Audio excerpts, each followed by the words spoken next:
¿Qué tal, queridos amigos? Muy buenos días. Hoy estamos celebrando la fiesta de la transfiguración del Señor en el Monte Tabor. De esta experiencia, el Señor quiere que aprendamos dos cosas. Necesitamos subirnos a encontrar con Él a través de la oración. Debemos escucharlo, tener esa capacidad para dejarnos interpelar en el corazón.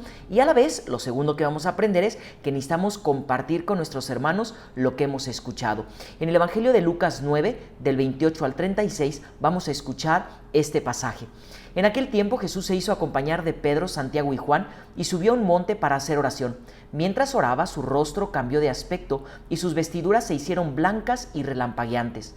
De pronto aparecieron conversando con él dos personajes, rodeados de esplendor. Eran Moisés y Elías, y hablaban de la muerte que les esperaba en Jerusalén. Pedro y sus compañeros estaban rendidos de sueño, pero despertándose vieron la gloria de Jesús y de los que estaban con él. Cuando estos se retiraban, Pedro le dijo a Jesús: Señor, sería bueno que nos quedáramos aquí y que hiciéramos tres chozas, una para ti, una para Moisés y otra para Elías, sin saber lo que decía. No había terminado de hablar cuando se formó una nube que los cubrió, y ellos, al verse envueltos por la nube, se llenaron de miedo.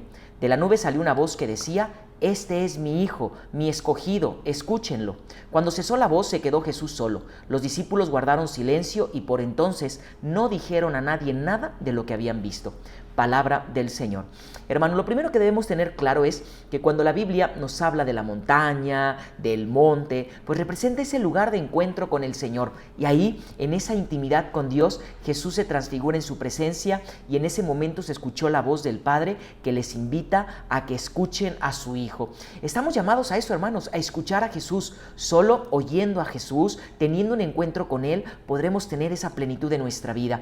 A veces vemos muchas situaciones que nos desencantan, que nos entristecen, que nos llevan a la depresión, pero es porque no hemos escuchado el mensaje de amor que Jesús tiene para cada uno de nosotros.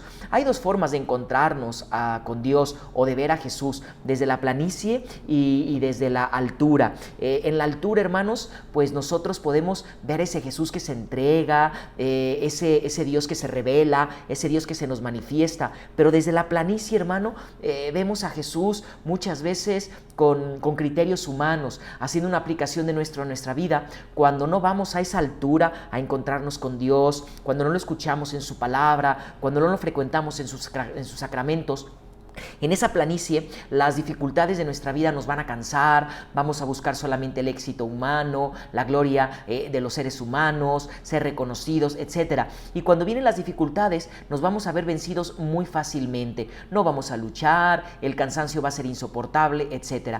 Mientras que cuando nuestra vida está con los criterios de la altura, es decir, en ese momento de encuentro con Dios, con la oración constante, bueno, pues vamos a tener siempre bien claro que el Espíritu Santo es el que nos guía. Las dificultades, en lugar de que nos tumben, van a ser siempre una ofrenda de amor. El cansancio y las cargas serán siempre una oportunidad para convertirnos más al Señor. Los momentos de dificultad nos tumban si no vamos a esa altura a encontrarnos con Dios, porque solamente ahí es donde encontramos la verdadera interpretación de nuestra vida. Cuando estamos, hermanos, en esa situación, pues debemos llenarnos de Dios para después compartirlo.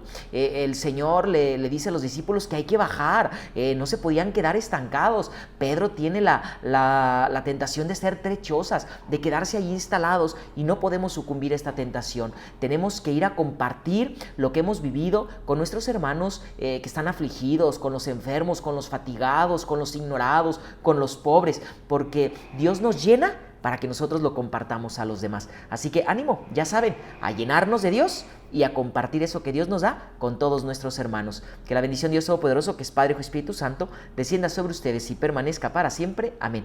Que Dios les bendiga.